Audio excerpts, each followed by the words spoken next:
analog clock. So here we are. Hello, everyone. Good evening, and welcome to this special edition of the TNT show. My name is John Drummond, and I'm your host for the next 60 minutes. Thank you very much for joining us this evening. We have a very, very special guest with us, and I know you're going to enjoy hearing from him. But first, a few words about TNT. TNT stands for The Nation Talks. So in many respects, if not all respects, this is your show. We love your questions. We love your comments, good or bad, whatever you feel is important to us. We want to improve and get better, and we can't do that without your feedback. So we appreciate your thoughts. Some of you may have sent questions in advance, and we'll certainly deal with those. But do remember, during the course of the show, you can contact us live, okay? So feel free, give us your questions. Now, to our special guest this evening. We have with us tonight Martin Keatings. Now, some of you may know, and many of you, I'm sure, will appreciate, Martin is convener of Forward as One. You may recall that Forward as One was formed to challenge the UK government's refusal to agree a so-called Section 30 order, which would enable the Scottish government to run another independence referendum. Now, Martin's a full-time carer and suspended his engineering studies to care for his mother. So he's got a lot on his plate because he's going through quite a sophisticated and complicated court case, which takes up a lot of time and energy, and hopefully you'll tell us a little bit about that tonight. Okay, Martin, over to you. How are you coping with COVID-19? Well, like you said in your introduction there, I'm actually a carer, so isolation in the house is pretty much dead certain. You know, it's pretty much part of the job description. So, and of course, we entered lockdown about 4 to 5 weeks before the rest of the population as well. So, but when you spend so much time in the house anyway, you know, it doesn't have as great an impact as it does, you know, somebody that's out working every day and suddenly finds himself boxed in. So, coping with it quite well. Good. What about you? Me, I'm gracious. I'm all over the place. I mean, I get out and about. I do some shopping and some exercising. Not as much as I should, I'll grant you. But I reckon I put on about a stone, so that has to come off sometimes. But I suspect I'm not alone. See, I'm really excited to learn more about Forward as One. Can you take us through it? What Forward as One is? How it was formed, you're the convener, what's your role, and how does it work? And then maybe we can talk a little bit about the court case. Well, Forward as One was actually built on the back of what was Yes International. I was head of Yes International from 2011 right through to the first referendum, at which point I kind of took a hiatus for a number of months, and then Forward as One was formed thereafter. Specifically organising marches and rallies in Dunfermline for 4 years running. We have obviously our own written constitution, and in that it says that we will partake in any activity which pushes forward the goal of independence for Scotland, and that has led us to a point where a promise was made pre-December 2019, where if a Section 30 order was stopped for a second time and then refused by the UK government, it would result, if the people decided, and as representing them in an action against the UK government on that subject. And I'm pleased to say that 1,900 people did back that decision, and we now find ourselves pushing forward with that action.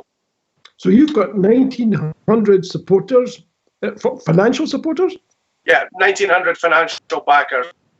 The number of actual people that support the action obviously can't be counted. So, but that's 1,900 individual financial backers to the case. So excellent.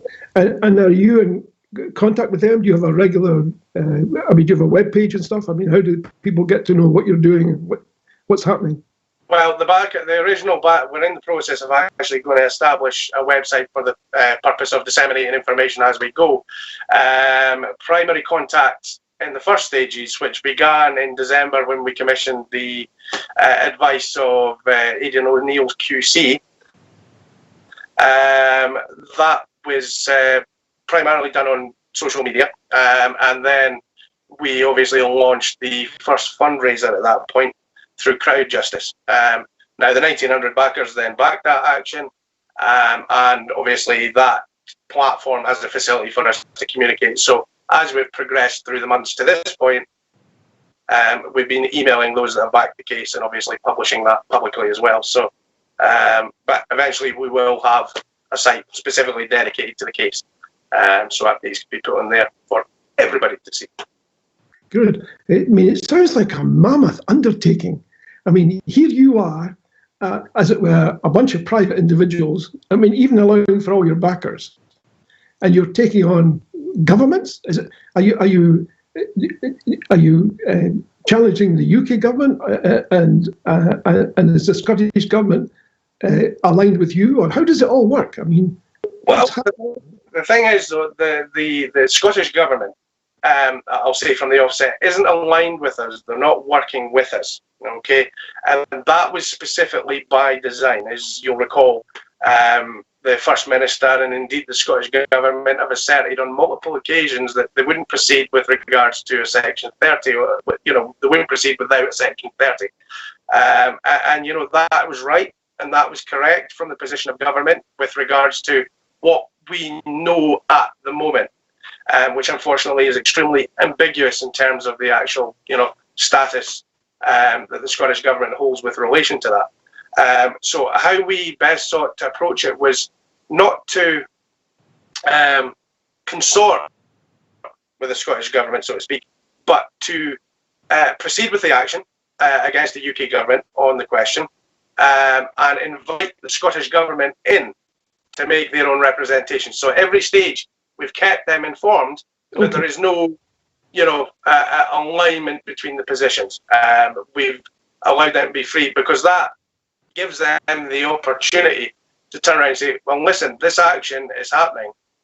We actually have nothing to do with the action. We're being pulled in. But as the government, we have a duty in matters as substantive of this with regards to constitution to represent the Scottish people and the Scottish Parliament and subjects that affect it. So we did that deliberately because we wanted it to show clearly this is an action of the people, for the people, not an action in consort with any government. Got it. When it comes to the UK government, then the position was put to them very clearly with regards to the opinion that we sought from Aidan O'Neill QC. They were asked to respond to that opinion, which obviously they came back, and it was a very short response. We do not believe it's within the legislative competence of the Scottish Parliament to legislate for a second referendum without the consent of Westminster. And that then created the circumstances that there was a clear disparity there between the positions, and consequently that has now resulted in it going to court to ask them to render an opinion on that question. Is it, or is it not, within the powers of the Scottish Parliament to legislate for a second referendum without a Section 30 order? Okay. So could I describe the Scottish Government's role in this as an interested observer? Interested, well, they're officially designated as a defender in the action. So they were summoned very much like the UK government was. But ultimately, their position in the case is one of being an interested, or should I say, a third party with an interest in the case. So, that's very much how we approached it with them. So, and rightly so. Okay. So, when you described them as not a defendant, I'm trying to remember the words you used, but you sorry? A defender. A defender. Yes. What does that mean? What? I mean, that sounds like a legal term, obviously, but what does it mean in this context? Well, it is. In any case in Scotland, normally you would, in England, they have different terminology for it, but you have, in Scottish cases, typically you have two parties. You have the pursuer, who is the person that's taking taking action against somebody, and That's you have a defender, which is the person defending against the action. right. Because it is, there's really these only two options. Whenever a pursuer commences action, in the case of the Scottish Government, the only way to effectively list them is as a defender alongside the UK Government. So in this case, the defenders are the Advocate General, which is the UK Government's highest legal counsel here in Scotland, the Lord Advocate, who is the Scottish Government's legal counsel, and the Scottish ministers themselves. So they would be classified as defenders 1, 2, and 3. Obviously, with regards to the two, with regards to the Scottish Government's legal counsel and the Scottish Government, it's not so much an acrimonious, we're taking legal action against them, it's inviting them in as a third party, but they do have to be listed in those terms on the summons. Yeah. It's a slightly odd term, but I guess that's the law for you. And I guess you've learned a lot about the law in this, while you've been doing this. Well, without a doubt, I've learned a lot, but what I would stress is that what I have learned is infinitesimal comparative to what there is to know. I mean, legal professionals at their height, they've been practicing for 30 years, still don't know it. And that's primarily as a function not just of the mechanisms that they use, but also the fact that the law changes literally daily with new precedents being set and new primary legislation being created and old legislation being modified, and it can be a real quagmire. So yes, I would say I have experience of the court system, but I would not say by any means that I am an expert in it. I simply would never try to claim that, for no other reason than I have enormous respect for the people that are in that field. Yeah. You have to have a real dedication, particularly with the likes of our legal counsel, Elaine Motion, and who is our instructing solicitor, and Aidan O'Neill, who is our QC, the advocate.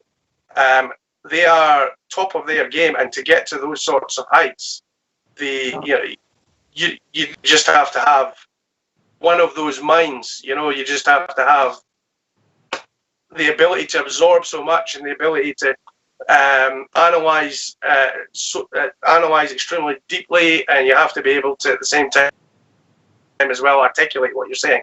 I have enormous respect for our legal team. They are brilliant. There's no way to put it. No other way to put it. Was it Aidan who was involved in the court case that Joanna Cherry was involved in over the proroguing of Parliament? Yes, both Elaine. In fact, Elaine and Aidan were both involved in the prorogation case. Yes. Oh, interesting. I appreciate your point about the terminology. I've just come across a classic.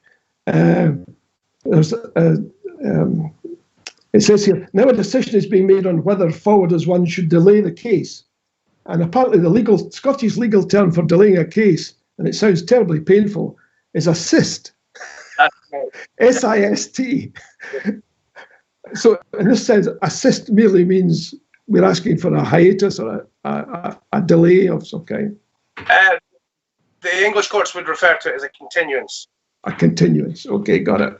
It's effectively a temporary pause for a fixed amount of time, and it's usually in Scotland up to a maximum of 3 months, which in this case is what was applied for by the other parties to the case. Obviously, we opposed that motion. The court sided with us, and the primary reason for that was because after defences are lodged, there's an 8-week adjustment period. So 3 months, 8 weeks, no big deal. And of course, we put it firmly on the table that based on the current circumstances, we're not going to act unreasonably. If they have just cause for us extending that adjustment period, then we are willing to listen to reasonable, reasonable requests with regards to that. Yeah.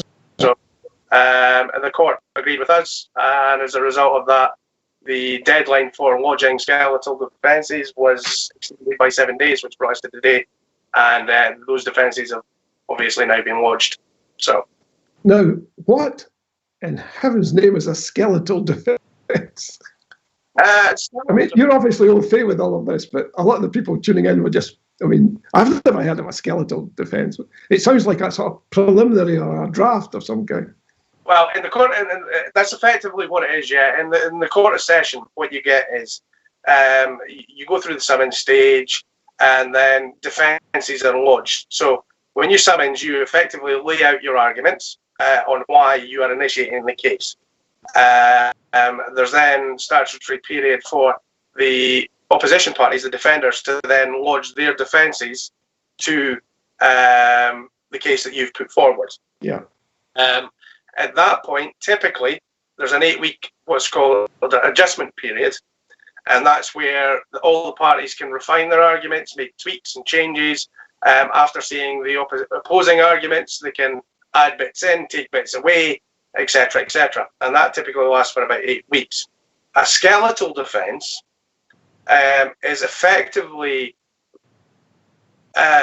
just enough to lodge your defence, and then what you would do. So it's basically a basic outline of how you expect to argue and what points you expect to argue in the coming case, and then you would then use the 8-week adjustment period after it to expand on that and refine, and obviously the defence would become bigger and bigger and bigger and bigger.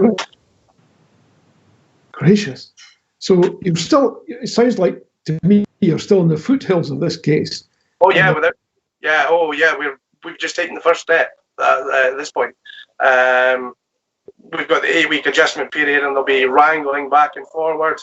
And I have no doubt that there will be probably a couple of motions put in over the next number of months that we will have, the parties will argue about. And I have no doubt that there's going to be a lot of adjustments in terms of our arguments and their arguments on both sides of the table. So, and obviously procedural things as well. Let's look at a couple of, if we can. I mean, it might be early days and you might not want to go there, but what would the end point be? I mean, am I right in thinking that the end point will either be that you win the case and therefore a referendum can go ahead, i.e. the Scottish Government can go ahead regardless of a Section 30, or you lose the case, in that case we're back to square one and it needs a Section 30. Is that a reasonable summing up? It's probably a bit more complicated than that. Obviously, you have to remember that there's the ability to appeal, to appeal any decision as well. So it may possibly go to an appeal stage. But what you have to remember is that what we're arguing is not against Section 30. It's not against anything. What we're arguing is that the Scottish Government has the competency now, under the law, to be able to legislate for a second referendum itself. When that is ultimately answered, it will be up to the Scottish Government how they proceed. If the court rules in our favour, then the Scottish Government will know that it can legislate for that referendum without the consent of Westminster. They may very well choose to say to Westminster, give us a Section 30, or we'll do it ourselves. They may very well decide just to go ahead and use it. But it does bear mentioning, especially in light of the continuity bill, that there is a possibility that the UK government might try to pull a fast one by changing the law, which is actually one of the reasons we decided to go ahead with the case now, rather than wait until after a bill was put on the floor of the Scottish Parliament for a referendum. So, what does that mean, that the UK government could go ahead with its what you said, a continuity bill? Sure. Well, no. If you remember the Scottish Parliament, when the Brexit referendum happened, the Scottish Parliament put forward a bill called the Continuity Bill. Right. And effectively what the purpose of that bill was to effectively enshrine certain laws that we derive the benefit from at the moment as a result, or we did, as a result of being in the European Union. And to ensure that powers coming back from Europe were properly retained by the Scottish Parliament. Now, that bill was put before the Scottish Parliament. the presiding officer immediately queried whether it was within the remit of the Scottish Parliament. Yeah. It was then declared as what was called a devolution issue. At that point, you had a fight ensued between the UK government and the Scottish government in the court, whether the bill was competent, or because it could have gone either way. That the court might have said it was reserved to Westminster, or it was devolved to Scotland. Now, during the action on that bill in the court, the UK government pulled a fast one. And what they did was effectively modified reserved legislation at Westminster to undermine the continuity bill, effectively making what was competent for the Scottish Parliament to do suddenly incompetent. And of course, the moment they did that, the certain parts of that bill became effectively became incompetent. So that was a bit of a fast one. Now, and I have to get this right, so you'll have to bear with me one moment. The Scottish, the UK government, and this is something that I've asserted for a long time, operates on a modus operandi of ambiguity. In other words, if we keep everything ambiguous, then the electorate will never know what is or what isn't. Section 30 is a perfect example of that. The truth is, there is no legal authority. There has never been a precedent set with regard to Section 30, whether the Scottish Parliament could legislate for a second referendum without the permission of Westminster, because they didn't go down that track in 2014. They actually got the permission. So because there's no precedent on it, there's this cloud of ambiguity that hangs over the entire issue surrounding a Section 30 order. Yeah. And that serves the UK government's agenda, because as long as that ambiguity exists, they can turn around and say that any referendum that the Scottish Parliament tries to hold without their permission is a wildcat referendum. It's illegitimate, it's unlawful, etc., etc., etc. So the second the Scottish Parliament was to put a bill before the Scottish Parliament calling for a referendum without the permission of Westminster, exactly the same thing would happen as happened with the continuity bill. It would be declared as a devolution issue. Westminster would claim that it is not within the competency of the Scottish Parliament for them to legislate for a second referendum. It would end up in the court, and the court case that would be fought would pretty much be the same court case we are bringing now. So what we're doing is effectively preempting that by answering the question now. So it's an issue. The Scottish Parliament says to go ahead. Correct me if I'm wrong. You still have the same problem though, because at any time, it sounds to me, the UK government can arbitrarily decide that this incident is going to be a devolved matter and rule it incompetent in some way. They can do. However, we have there's a number of options. Obviously, I'm not going to go into detail with this, because it comes down to what we may or may not do with the case later on. All I will say with respect to that is that there are other options, and there are other things that we have planned with respect. I'm not going to say anything at that point, purely on the basis that I need to seek clarification from legal counsel, but also I'm not sure how that would affect the track later on. But it is something we have considered. That's all I will say. Good. We've had a question from Robert, and he says, "Thank you, Martin, for taking this on." But he says, "I truly believe our independence and sovereignty should be taken to the ICG," which I assume means International Court of Justice. Yes. What's your reply to that? What I would say to that is that you will typically find with international courts, whether it be the European Court on Human Rights, the ICJ, etc., they will not hear a case unless you've exhausted the options within your internal legal system. Yeah. So you have to go in Scotland it would be Court of Session, sorry, Outer House of Court of Session, Inner House of Court of Session, then applied to send it to the Supreme Court of the UK, who may not decide to hear it, but you would have to exhaust each stage within the domestic legal system before you could then on. The only real exception to that is where there is very little chance that it would be heard here in the UK, or where there is a substantive enough conflict of interest with respect to the National Court hearing it before it went to that, or if it's a matter of severe urgency, typically to do with where somebody's life is on the line, for instance. But typically, you have to exhaust your domestic options first before you can go that track. So yeah. We've had another question again from YouTube, from Hashbury, asking, could the fact that a Section 30 has not yet been requested influence the judgment that might be handed down? Section 30 has been requested twice. It was first requested under Prime Minister May, who didn't bother actually responding to it. She went on TV the next day and said, now is not the time. The second time that it was formally requested was to Prime Minister Boris Johnson, and that was it November or December?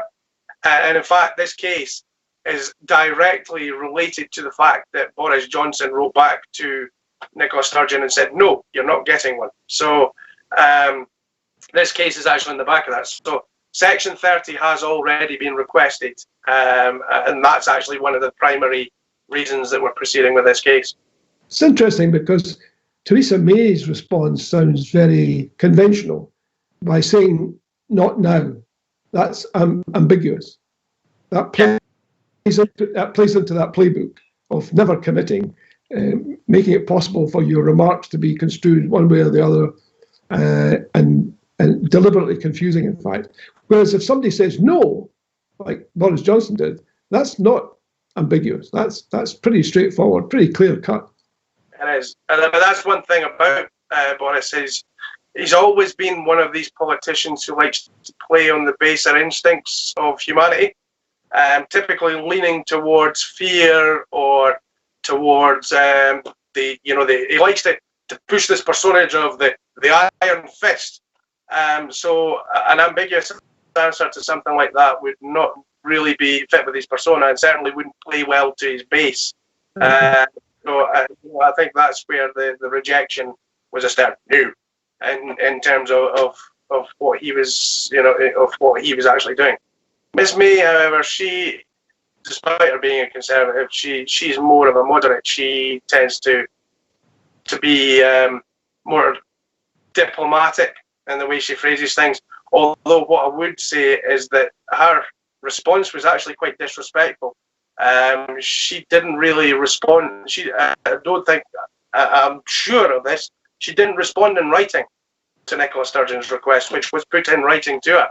Her response was effectively on TV the next day saying now is not the time. It is not the way to respond to an official letter from what is effectively a head of a nation, namely the First Minister. So, okay. Got another question coming up, Martin. Questions are coming in thick and fast. You've clearly struck a chord here with the folks who've tuned in, which is great, fantastic. But just let me, because we're almost at the halfway stage, let me remind everyone, this is your chance to ask Martin questions. It's one of these very special times that you actually get a chance over a longish period to talk to somebody who is hugely active and expert in the field. Doesn't happen very often, and it certainly wouldn't happen in a conventional broadcast that you would get all of this time to put your questions and for Martin to have the time to answer them. But do remember, you can contact us on YouTube, Facebook rather. Also, you can text your questions, or you can send them to my email, john@cleach.com. All of these avenues are available to you. So quickly, let's move on. A question on Facebook from Stephen Kelly. Is there any prospect the SNP, and I know you can't talk about the SNP, but in broadly theoretical terms perhaps, is there any prospect of suspending the Act of Union? Okay, I'll preface this by saying this is my personal opinion, but I will back up with the reason why. I would say a stern no. And the reason I would say a stern no is because of a multitude of factors.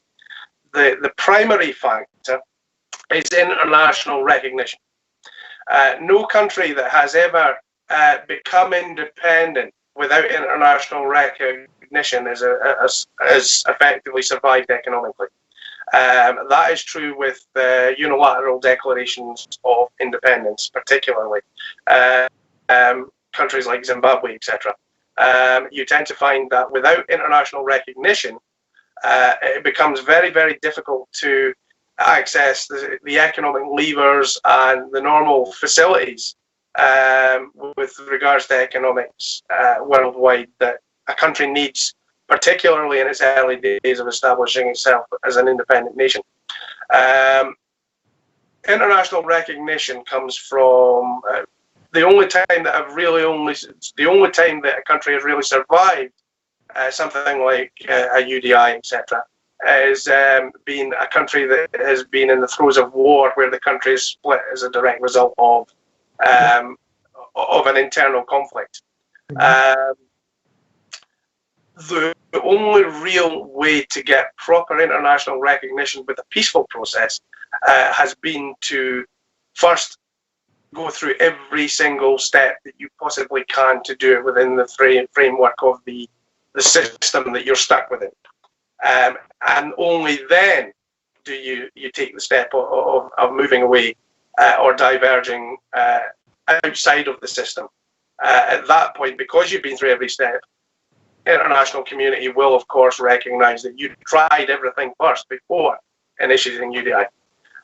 The reason that I say that the SNP won't just dissolve the union or UDI is simple. We won't need it. And the reason we won't need it is because as we go through each step on the journey along to independence, we're going to be using democratic processes.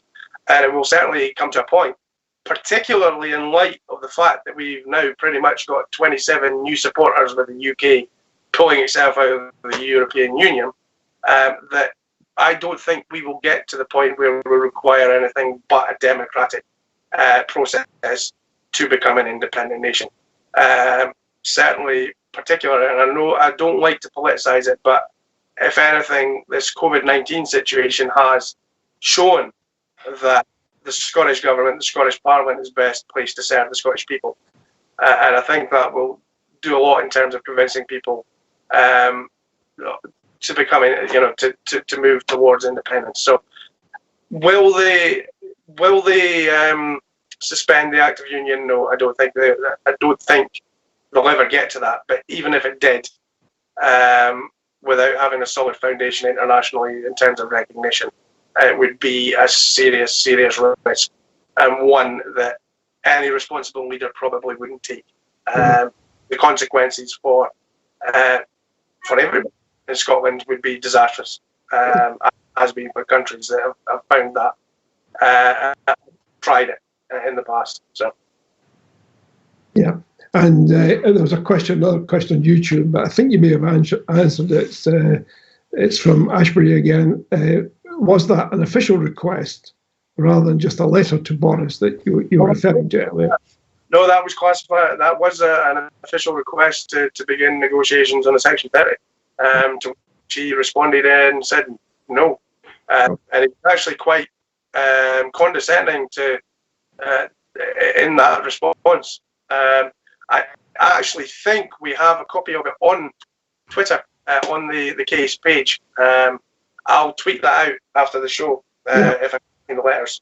So yeah. Well, here's a question that was almost bound to come along, and it's from Lenny Harry in YouTube. What about secession? Why should Scotland play their game? Well, secession is ultimately a terminology for dissolution of the union. In our case, and secession can be done a multitude of different ways. democratic options are always the best options, and for everybody concerned, at least not the international community can actually assist in enforcement of that. For instance, what was mentioned earlier on, the international courts, for instance. So it's not a case of playing their game. Let me spell that out clearly. This is not this case, and indeed everything that the Scottish Government has done is not about playing Westminster's game. What it's about is showing the rest of the world that we have tried every single thing within the system we are being subjected to. That's the important thing. Only once we exhaust each of those does it then become time to operate outside of that system. So it's nothing to do with the UK government. It's about showing the rest of the world we're responsible enough, we're adult enough to try everything in our power within the system first. And then when you get to that block where you've tried everything, it no longer becomes a question of did you try everything? It becomes a question of the system which you are subjected to has failed you. And then the scenario takes on a whole different meaning. So at that point, other options, more radical options, can be considered. But as I say, I don't think we will need to get to that point. Interesting. Where in your view, does sovereignty rest in Scotland? Oh, there's no question with people. There is no question on that. My opinion, and it's not just my opinion, it's something which is enshrined in Scottish law, because it's been averred by both the Scottish Parliament and the Westminster Parliament, the right to determine our own future under the claim of right. It's the people in Scotland that are sovereign. So there's no question in my mind that is a matter for the people of Scotland and nobody else. I say that unequivocally. It just is. But isn't that a conflict with the Westminster system, which maintains that sovereignty is vested in the Crown and Parliament, not in the people? Yeah, well, it does conflict, yes. Indeed, that's one of the primary issues in this case. Sovereignty is effectively a measure of where power resides and who has the right to exercise power. In England, that power resides with Parliament. In terms of sovereignty here in Scotland, that resides with the people. And that has been agreed by both the Scottish and the UK Parliament. In fact, I think, 2 years ago, the UK Parliament voted on it. Of course, all the Tories were off watching the cricket during that debate, or the football, one of the two, and comments were there and made when they returned. But nonetheless, that claim of right has been averred, and not just in recent years, continuously since the campaign for the first Scottish Assembly. So, way back when. So, sovereignty, but there is this conflict, and indeed that is one of the major issues with regards to sovereignty.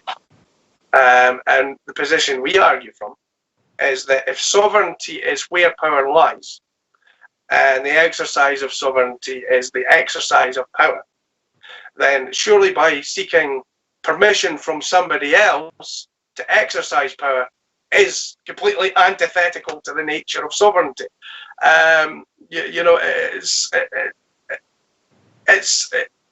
You can't argue that if you're having to ask permission from somebody to exercise sovereignty, that it is sovereignty, because it's not. And that's actually the position we argue from.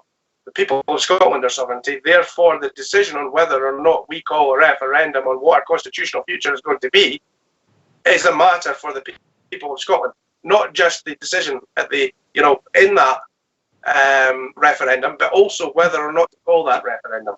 And ultimately, that's what this argument is all about with regards to this case. So, but surely, if you accept that premise, and I suspect I would agree with it, which is that the people of Scotland are sovereign, then it would apply not just to the Section 30, it would apply to pretty much everything.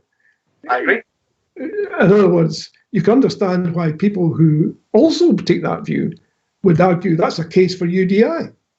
Because clearly, if you're sovereign, you have the right to do whatever you want. Yes, I would agree with that. Yes, however, it's not a case of exercising the power of UDI. That straight away, we could do it. Yes, by all means, we could do it. But we have to remember that we live on a planet with 196 other countries.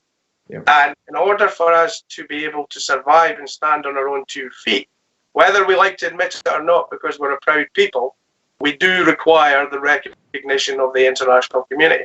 Okay, that's great, Martin. You made that point before. It's a very good point.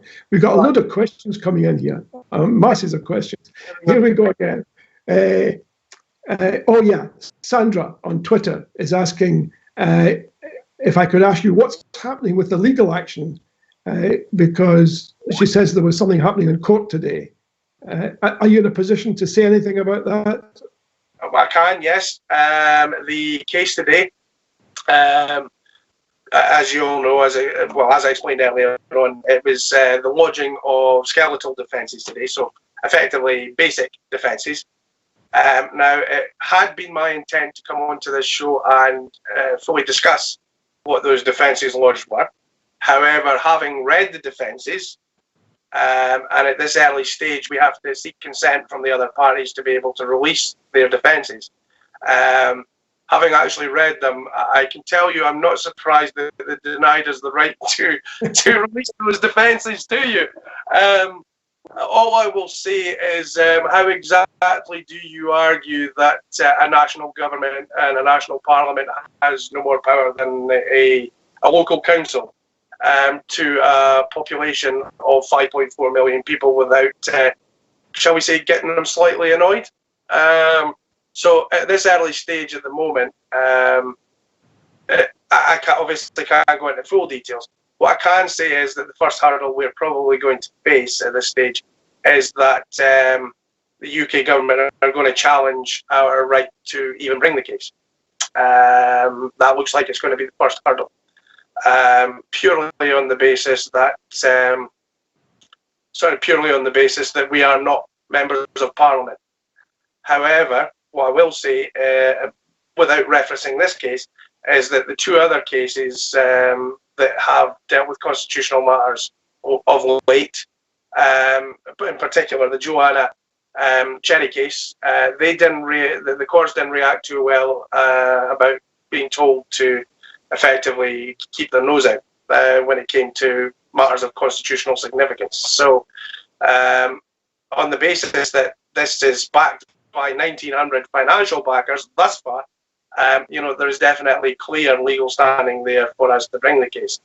All we're asking the court to do is exercise its primary function by giving us an opinion on law, which is the whole reason it exists in the first place, for the purposes of ensuring that we don't have constitutional paralysis later on. So, there's a very strong case of understanding, and I'm sure, well, I'm almost 100% sure that the court will agree with our assessment on that, just like they did in the Cherry case, that it is a material matter that needs to be the subject of a solid legal discussion in court. So, yeah. This is despite the fact that Tony Blair was unable to draw a distinction between the Scottish Parliament and a local council in England at one time, if I recall. It wouldn't surprise me. After all, I mean, we're talking about a government that their entire motivation for creating the Scottish Parliament in the first place was to kill nationalism stone dead. All I will say to that is that really worked, didn't it? So, I mean, it wouldn't surprise me. I mean, I've heard several Conservative members as well, including one Tory frontbencher under May's government, I think it was either Cameron's or May's, saying that she wouldn't give powers to the Scottish Parliament that she wouldn't give to a local council in England. Yeah. That way of thinking is endemic within the Westminster Parliament, and it's, we struggle with daily, but ultimately it will be to their cost politically. If they want to run around shooting themselves in the foot, then, well, fair enough. That's up to them. Interesting. We've had an interesting question here. You'll like this. Or maybe not, as the case may be. Robert Appleton has submitted a question on Facebook, and he says, what state would Scotland be in at this moment if we were independent, when even Italy had to turn to Russia to help them out? Where would we be now?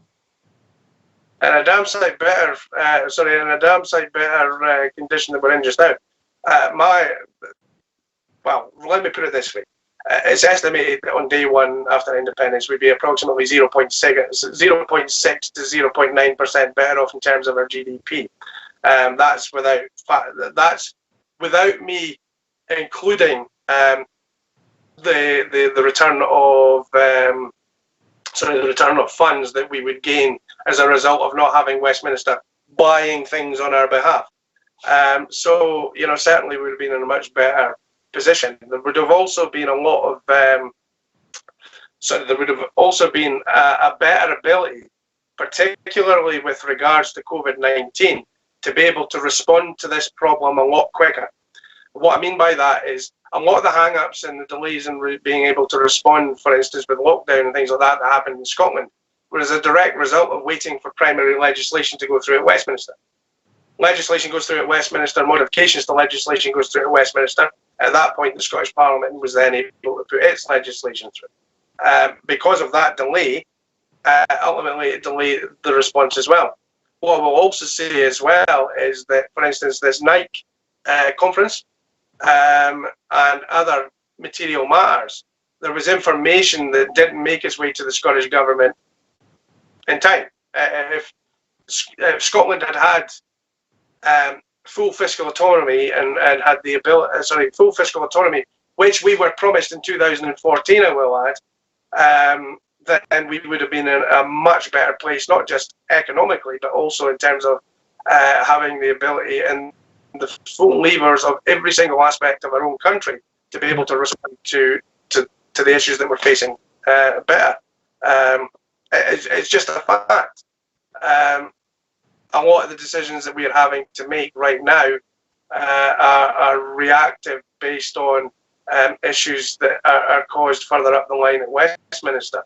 And we certainly wouldn't have had issues where Westminster invited us in to be part of joint purchasing agreements. Yeah. And then stealing our PPE. We wouldn't have had those issues. So, it just is. It's a fact of that. But I don't want to really politicise the COVID-19 crisis. Got it. Let me ask you a different question then. Well, it's related. Christopher James who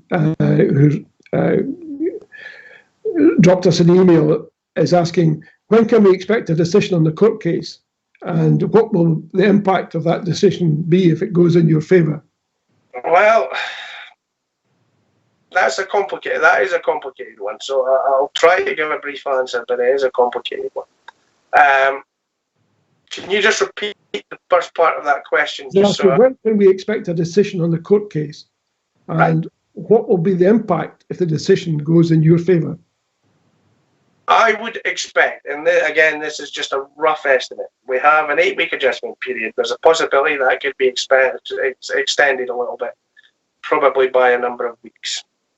At that point, we would be expecting the case to call probably within 4 weeks. Now, I'm prefacing this by saying this is provisional, purely on the basis that nothing is normal in terms of timetables, and it ultimately comes down to resources.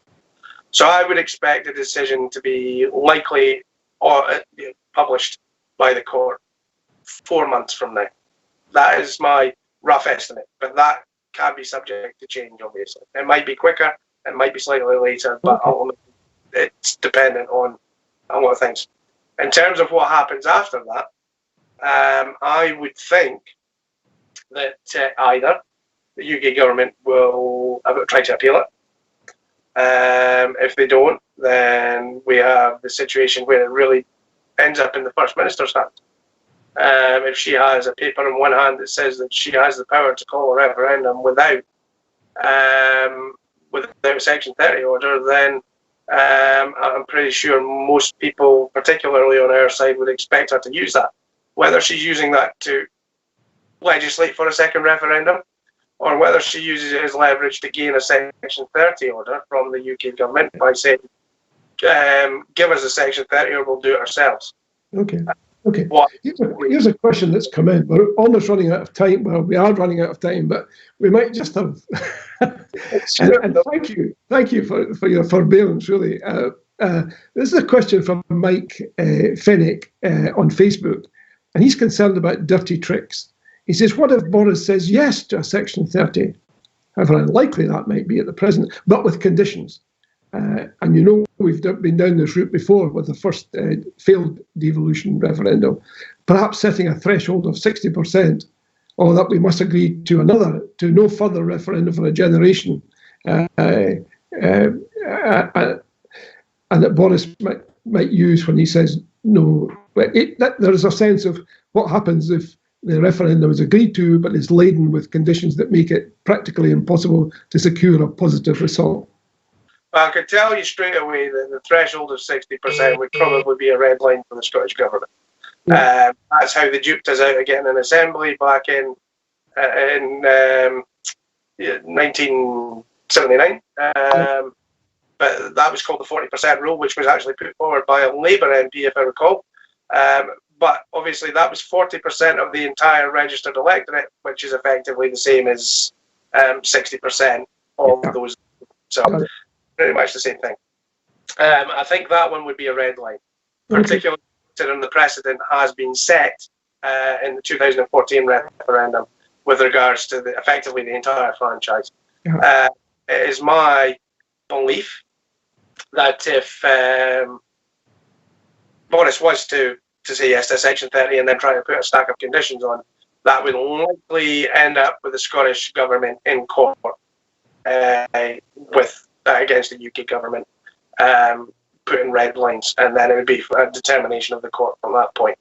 I would probably say there's a good chance that they would side with the Scottish Government on the basis that all this was settled back in 2014. You can't just change the rules later on because you suddenly realise you possibly lose, you know, especially considering the Brexit referendum as well. So, yeah. Okay, here's another question. Stephen Kelly asks, surely you can bring an end to the union simply by withdrawing MPs from Westminster? This is actually something that originally would have been the case. What I mean by that is indeed Margaret Thatcher, the Toryist of all Tories, actually stated just that. Yeah. All they need to do is send a majority of MPs to Westminster that are of a pro-independence disposition, and that would be the end of it. But since devolution has occurred, since the Scotland Act came into effect, that's pretty much kiboshed that issue. The only result that would come from withdrawing MPs that we would have, was it, how many elected MPs do the SNP have at the moment? Kind of 50 odds, I guess. It's all but a handful, really. All that would happen in that case is that we would end up with those MPs not voting, and the UK government would shove through a load of legislation to stick it to us. None of our MPs there to represent us and scream about it. So devolution in the Scotland Act effectively kiboshed that as an option. Yeah. I guess it would also be the problem with constituents complaining that they weren't being properly served by their MP.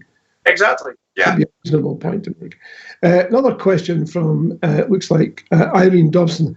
Could you just clarify, when you're talking about a court case, it's a Scottish court, but not England's Supreme Court? She asks. Right. Well, it wouldn't matter anyway. The court we're arguing in is the Court of Session, so that's Scotland's Supreme Court. What I would say, however, is that in the event that it were to end up in the Supreme Court of the United Kingdom, it would be under Scots law, not English law, because it had been previously fought in a Scottish court. So you would find that probably a majority of the judges in the Supreme Court would actually be Scottish judges, not English judges. So that's typically how it works. So. And are there enough Scottish judges on the Supreme Court to make that meaningful? Oh, yeah. I think it's already been done twice, if I remember correctly. Right. You've got to remember, it's normally not the entire, for a case like this, it's normally not the entire court in session.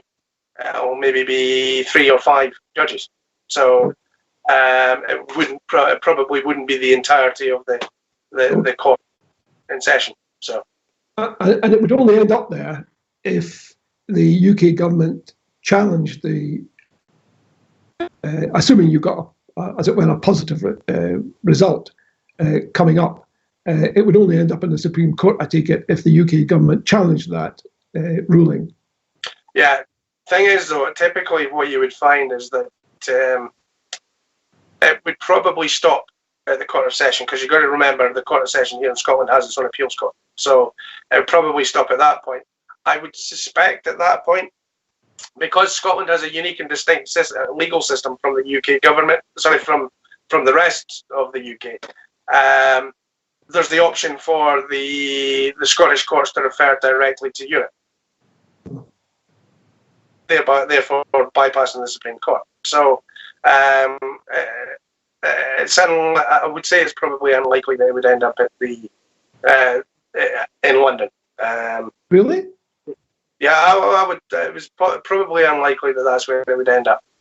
It's more likely that it would end up at the appeal being conducted here in Scotland, and at that point skipping over it. So we'll just have to wait and see.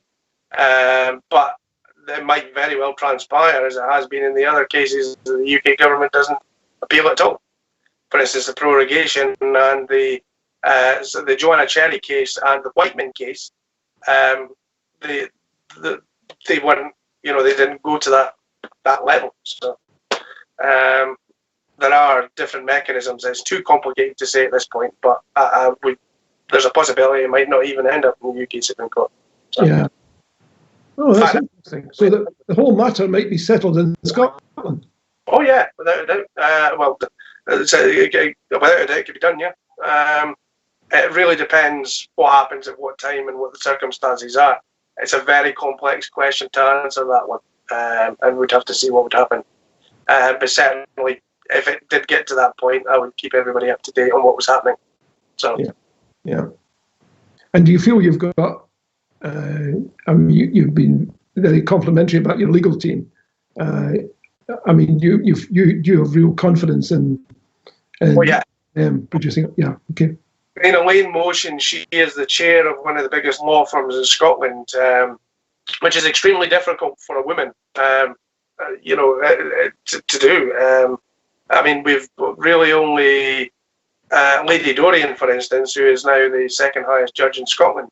The transition to women on the bench has been a gradual one, and it's still a long ways to go. There is bounds, but she's a rock star as far as I'm concerned. She's very talented, very good at her job, and sharp as a tack. And as for Aidan O'Neill, well, yeah, he's basically a courtroom assassin. he's a courtroom ninja. If you've ever seen the other cases, he just, he's got a way of pulling, and the way he looks at the law as well. When you actually read his opinions, he has this way of seeing things just, different from. Yeah. I was glancing through his 40-odd page summary of his take on the Constitution. Yes. Absolutely fascinating. I commend it to everyone if you're happy to sit down and wade through 47 odd pages. Thanks very much, Martin. Our time's almost up. But you depend, in order to pursue all of this great work, on crowdfunding. Do you plan to have another crowdfunder soon? There will be, yes. However, there's a few technical details we need to sort out before we announce the next crowdfunder. But this type of case, one of the issues in any court action is the expense. So we will be doing another fundraiser, that is a definite. But we just need to nail down the technical details, because I want to make sure that I have all the information for everybody before we go ahead and launch that. But once I do, I'll keep everybody up to date. So good. And so they'll be able to find all the information there? Of course, yeah. Excellent. We'll start by emailing the 1,900 backers that have already backed the case. And of course, if the people subscribe to the Twitter feed as well, each time I put up an update, I also fire it on the Twitter as well. So we can keep up to date there. Martin, this has been excellent. Judging by the questions, people agree with me. You've been a great guest. You've told us so much that I suspect most people were completely unaware of, and I suspect they'll want to know more from you. Would you be happy to come back at some stage? Of course, yes. Whatsoever. It's actually great. Some of the questions have been absolutely brilliant. I'm really chuffed with them. So, I mean, that's one of the aims here. I don't just want to do we don't just want to proceed with this case. I also want to try and give people an understanding of exactly how complex the legal system is, Excellent. especially in light of the fact that Boris Johnson, etc., are trying to paint the judiciary as enemies of the people, which is just not the case. These people protect our rights; they're a vital part of our society. Good message to end with.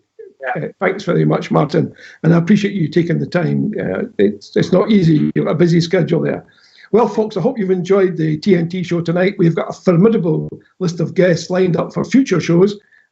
Join us next Tuesday at 7 p.m. for another, I guarantee you, exciting show. In the meantime, look out for my column and the Constitution column in the Sunday National. And more importantly, support Indy Live and Indy Live Radio. New Voices for a New Scotland. You'll find the details on the site. Go straight there right now and give them some hard cash so they can keep doing great interviews like this. Thanks again, Martin. Thanks again, everyone, for watching, and a very good night to you all. Take care. See you next Tuesday. Bye-bye now.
My name's Steve B, and I'm a presenter on Indy Live Radio.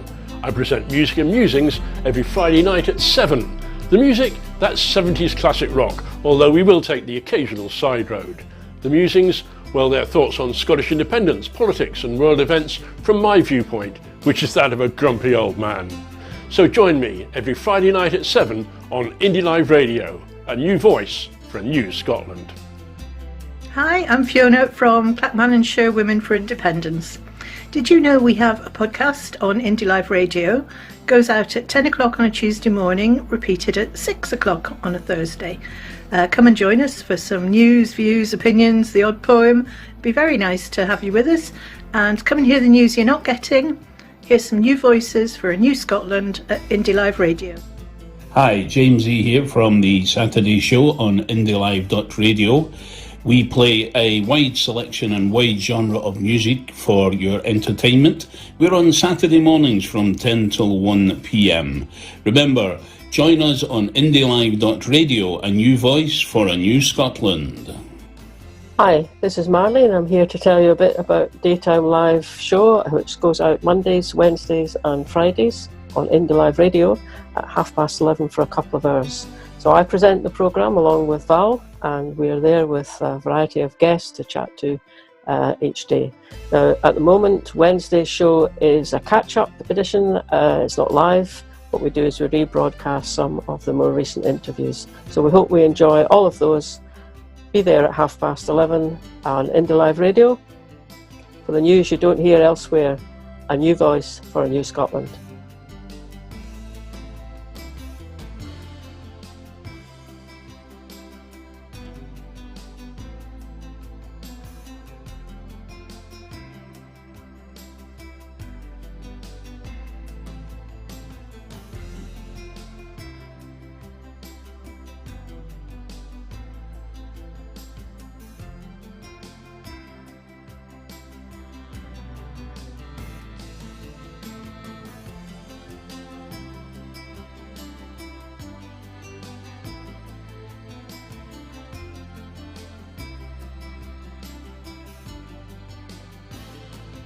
film. You can watch this again. You can be part of it. It's Independence Live. Yeah. A few people asked about YouTube. It'll be YouTube/Independence Live. That's where you'll find the footage.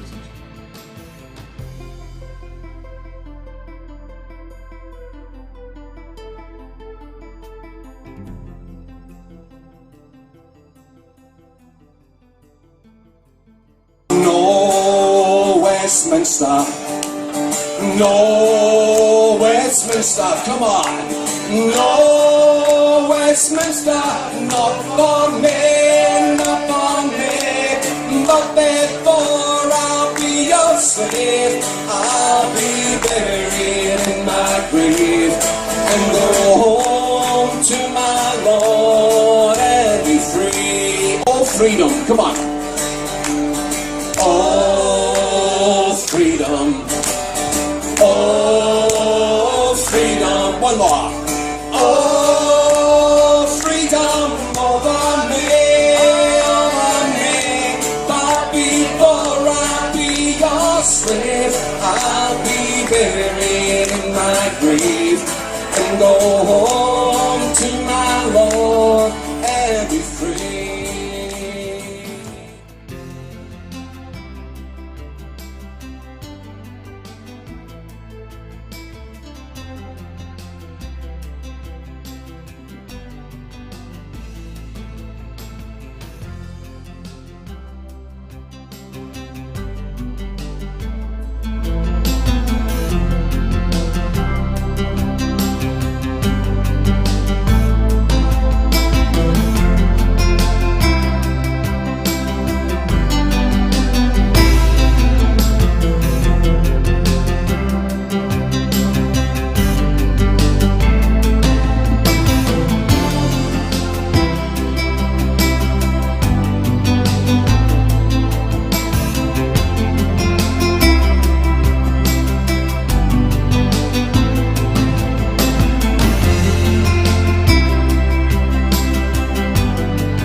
One, two, three, and here I am. Sorry, a bit of finger trouble there with the software, the computer and the mouse. I hope that was a really amazing interview John Drummond did with Martin J Keatings there. Lots of information and brilliant thing that they're doing. So it's hopefully, you know, they can make something happen with this, and of course it's going to cost them a lot of money. The more stages they go through, so I'm sure the indie community can help them out there once these bridges happen, and they need to find the money to take the court case forward. But it's fascinating stuff, and I did learn a lot from it, and I hope you did as well. Anyway, we'll be back again with the TNT show next Tuesday. I can't remember who it is we're getting. I was too busy looking at what was happening on screen and trying to get the software going and taking questions from Twitter, Periscope, Facebook pages, YouTube, all over the joint. Anyway, I hope you enjoyed it tonight, and all I can say is the usual, which is, as you know, peace, love and Scottish independence.